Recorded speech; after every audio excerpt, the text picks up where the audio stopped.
এর আগেও আমরা দেখেছি মন্ডল সভাপতিকে কেন্দ্র করে কোন্দল প্রকাশ্য এসেছে নানা জায়গায়। এবার কাকদ্বীপ, সেখানেও প্রকাশ্যে পদ্ম কোন্দল। একেবারে ছবিটা দেখুন, মন্ডল সভাপতির সম্বর্ধনা, সেখানে হাতাহাতি হয়ে গেল। চেয়ার টেবিল একেবারে ভাঙচুর করা হয়েছে বলা যায়। চেয়ার ভাঙচুরের ঘটনা পার্টি অফিসে। নয়া মন্ডল সভাপতি, আর তাকে কিছুতেই মানা যাবে না। বিশ্বজিতের কাছ থেকে একটু জানার চেষ্টা করি। বিশ্বজিৎ, ঠিক কি ঘটেছে? বিভিন্ন জায়গায় আমরা দেখছি যে বিজেপির এই মন্ডল সভাপতিকে কেন্দ্র করেই কিন্তু নানা কোন্দল প্রকাশ্যে আসছে। এবার কাকদ্বীপে হলোটা কি?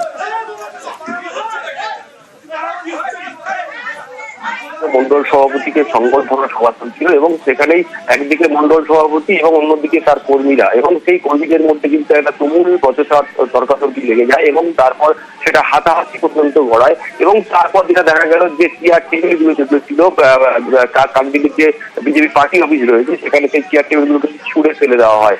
যেটা সূত্রের খবর, যেটা যে নবনিযুক্ত যে মন্ডল সভাপতি দেবাশিস দাস, তাকে কিন্তু মেনে নিতে পারছেন না।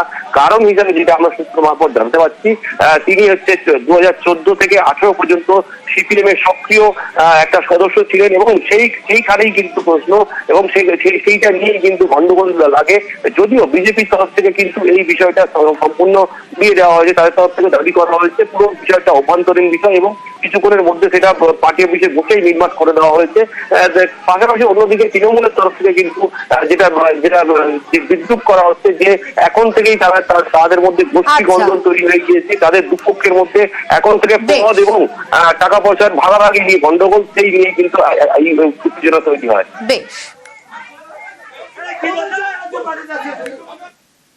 এবার আসানসোল, সেখানে আবার দুর্নীতিতে অভিযুক্ত বিজেপি জেলা সভাপতি, বিজেপি নেতার বিরুদ্ধেই তোলাবাজির অভিযোগ উঠে আসছে।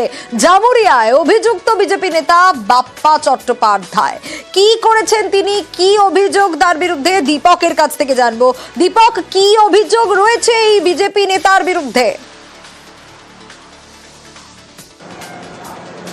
দেখো, বিজেপি নেতা অর্থাৎ বিজেপি পশ্চিম বর্ধমানের জেলা সভাপতি বাপ্পা চট্টোপাধ্যায়ের বিরুদ্ধে দুর্নীতির অভিযোগ এনেছে তারই দলের নেতাকর্মীরা। জামুরিয়া বিধানসভা এলাকারই নেতাকর্মীরা জেলা সভাপতির বিরুদ্ধে দুর্নীতির অভিযোগ এনেছে। দুর্নীতিটা কি ধরনের? বেআইনি বালি পাচার হচ্ছে, নদী থেকে বালি তোলা হচ্ছে, বেআইনি কয়লা পাচার হচ্ছে। তাতে জেলা সভাপতি একেবারে নিশ্চুপ, কোনো আন্দোলন করতে দেখা যাচ্ছে না, বা বিধানসভায় যে বিধানসভা ওয়াইজ নেতৃত্ব আছে বিজেপি, তাদেরকেও তাদের পাশে দাঁড়াচ্ছে না আন্দোলন করতে গেলে।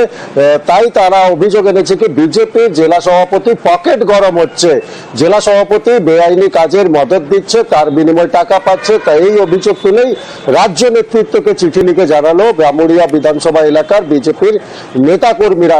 এই জায়গায় তৃণমূল কটাক্ষ করতে ছাড়েনি বিজেপিকে। যেভাবে বিজেপির নেতাদের মধ্যেই গোষ্ঠী কন্ডল দেখা দিয়েছে, নেতার বিরুদ্ধেই কর্মীরা তোলাবাজির অভিযোগ, দুর্নীতির অভিযোগ তুলেছে, তাতে প্রমাণ হয়ে যাচ্ছে একেবারে প্রকাশ্যে তা বলার অপেক্ষা রাখে না। যাদের রোজগার এখান থেকে বন্ধ আছে তাদেরই ব্যথা লাগছে। বালি, কয়লা, লোহা, গরু এই করে যাদের ঘর সংসার চলতো, বাপ্পা চ্যাটার্জি আসার পর তাদের ঘর সংসার চলা বন্ধ হয়ে গেছে। যারা পার্টির নাম ভাঙিয়ে পেট চালাতো তাদের রোজগার বন্ধ হয়ে গেছে, যার ফলে তারা আজকে তৃণমূলের সাথে যোগ সাদৃশ করে তাদের সাথে যোগাযোগ, তাদের অঙ্গুলি এলনের মাধ্যমে তারা এইসব কার্যকলাপ করছে। এ নিয়ে আমি ঊর্ধ্বতন কর্তৃপক্ষকে জানিয়েছি, যা সিদ্ধান্ত নেবেন ওনারা নেবেন। দেখুন, ঝোলা থেকে বিড়াল বেরিয়ে পড়েছে। বিজেপির নেতৃত্ব, পুরনো নেতৃত্ব, তারা বিভিন্ন যারা পদে আছেন, তারা যে অভিযোগ তুলেছে সেটা নিয়ে বিজেপির আবার চিন্তা করা উচিত। এখানে আমাদের ইস্কোর মধ্যে যে ইললিগাল সিন্ডিকেট চলে, যেগুলো বিজেপি বারবার তৃণমূলের ওপরে দোষ দেয়, তার প্রত্যেকটার সাথে এই নেতৃত্বদের যোগাযোগ আছে। ইললিগাল কাজ সাথে ভারতীয় জনতা পার্টি যুক্ত, সেটা ভারতীয় জনতা পার্টিরই কর্মীরা, নেতৃত্বরা কেন্দ্রীয় নেতৃত্বকে জানিয়ে প্রমাণিত করে দিল। অধ্যাপক যারা ছাত্রদের শিক্ষা দেন, কিন্তু সেই অধ্যাপকই যদি প্রতারণা করে তাহলে মানুষ কি করবে? হ্যাঁ, কিভাবে প্রতারণা করেছেন অধ্যাপক, কি অভিযোগ? চাকরি দেওয়ার নামেই নাকি তিনি প্রতারণা করেছেন। কিন্তু কত কোটির প্রতারণা জানেন? সংখ্যাটা অনেক, 5 কোটি প্রতারণার অভিযোগ অধ্যাপকের বিরুদ্ধে।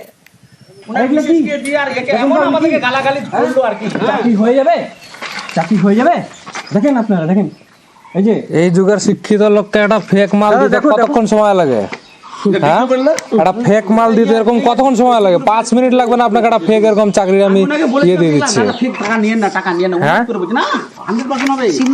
আপনি শুনেন, আপনাকে কেউ আমার মাথায় কাজ নাই কিন্তু ভাগনা বুঝলেন কিন্তু আপনাকে অবস্থা কেউ হয়ে গেছে একটা আমার। আঙুলে আপনাকে টাচ করবে না, আপনাকে বুঝলেন? আমি বলতেছি, হ্যাঁ, কেন টাচ করবেন? কেউ আপনাকে টাচ করবে না। আপনি এখানে থাকবেন, কোনো সূত্রতা নেই তো। আপনারা এখানে খাবেন, এইখান থেকে আপনি টাকা ব্যবস্থা করবেন। আপনি আর এই ভিডিও ইতিমধ্যেই ভাইরাল, যে ছবি আপনাদেরকে দেখালাম। মুক্তার কাছ থেকে জানতে চাইবো, মুক্তার ঠিক কি ঘটেছে? কারণ যে অভিযোগ রয়েছে এই অধ্যাপকের বিরুদ্ধে, কি ব্যবস্থা নেওয়া হয়েছে, কতদিন ধরে এই অভিযোগ তার বিরুদ্ধে, যেখানে 5 কোটি টাকা প্রতারণার অভিযোগ উঠছে চাকরি দেওয়ার নাম করে? কার সঙ্গে এই ঘটনা বা কাদের সঙ্গে এই ঘটনা ঘটিয়েছেন তিনি? চাকরি হয়ে যাবে দেখেন, আপনারা দেখেন, এই যে এই যুগের শিক্ষিত লোককে একটা ফেক মাল।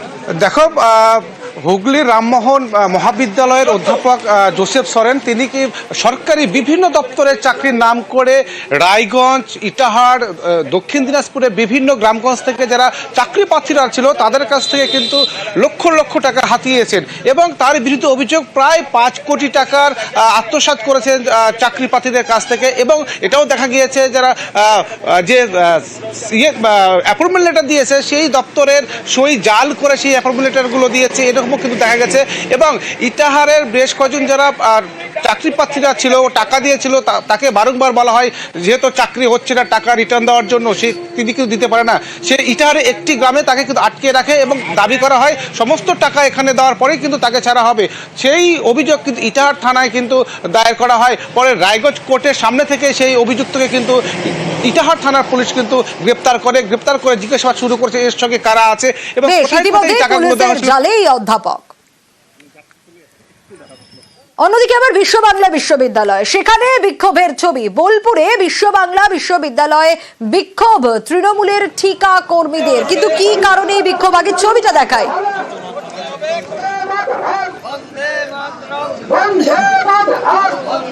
ইন্দ্রজিতের কাছ থেকে জানবো, ইন্দ্রজিৎ, কি কি অভিযোগ রয়েছে তাদের, কি কারণে তাদের এই বিক্ষোভ, কি কি দাবি রয়েছে? দেখো, একদমই যেটা বলে রাখবো, বোলপুরে যে বিশ্ব বাংলা বিশ্ববিদ্যালয় রয়েছে সেই বিশ্ব বাংলা বিশ্ববিদ্যালয়ের যে অশিক্ষক কর্মীরা রয়েছে বা কন্ট্রাকচুয়াল কর্মীরা রয়েছে তাদের যেটা অভিযোগ যে দীর্ঘ 3 মাস ধরে তারা কোনো বেতন পায়নি। পাশাপাশি ওখানকার যে সমস্ত স্থানীয় ব্যক্তিরা যারা ওই বিশ্ব বাংলা বিশ্ববিদ্যালয় হওয়ার জন্য জমি দিয়েছিল তারা কোনো চাকরি পাচ্ছে না, পাচ্ছে কারা বাইরের লোকেরা, এমনটাই কিন্তু অভিযোগ তুলে আজকে স্থানীয় যে তৃণমূল নেতৃত্ব রয়েছে সেই তৃণমূল নেতৃত্ব কিন্তু আজকে গেটের বাইরে বিক্ষোভ দেখাতে শুরু করে এবং সেই বিক্ষোভের ফলে ভেতরে ঢুকতে বাধা পায়। ভারপ্রাপ্ত উপাচার্য যিনি রয়েছেন তিনি কিন্তু ওখানে ঢুকতে পারেনি। দীর্ঘক্ষণ তারা বিক্ষোভ দেখায়। বেলা 12টার পরে তার উপাচার্য যখন আশ্বাস দেয় যে তারা আবারও তারা পুরো বিষয়টি খতিয়ে দেখবে, কারণ রাজ্য সরকারের সঙ্গে তারা কথা বলবে, কারণ রাজ্য সরকার ফান্ড বা টাকা না পাঠালে তারা বেতন দিতে পারবে না।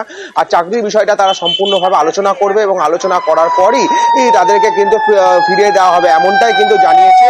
তারপরে কিন্তু তৃণমূল যারা এসেছিল অর্থাৎ তৃণমূলের নেতৃত্ব যারা এসেছিল তারা কিন্তু বিক্ষোভ তুলে নেয় এবং তারা জানে যে যদি অবিলম্বে কোনো ব্যবস্থা না হয় তাহলে কিন্তু বৃহত্তর আন্দোলন নামবে, এমনটাই কিন্তু জানাচ্ছে স্থানীয় তৃণমূল নেতৃত্ব। সোনিয়া, মাস হলো কোনো বেতন নেই, তাই তাদের যাদের বেতন পাই, এখানে কোনো নিয়ম শৃঙ্খলা না মেনে নিয়োগ হচ্ছে, তার বিরুদ্ধে আমরা এখানে দাঁড়িয়েছি। বাইরের লোক যেন এইভাবে না ঢোকে, তাদের অবিলম্বে বরখাস্ত করা হোক। লোকাল চাষিদের এবং বোলপুর পৌরসভায় শিক্ষিত ছেলেমেয়েরা আছে তাদেরকেও বেছে নেওয়া হোক। কিছু এখানে দালাল জুটেছে, তাদের মাধ্যমে থেকে লোক এসে নিয়োগ করছে, এটা সম্পূর্ণ। এটা মাইনে তো আমরা দিই না, মাইনে হচ্ছে আসে গভর্নমেন্ট থেকে।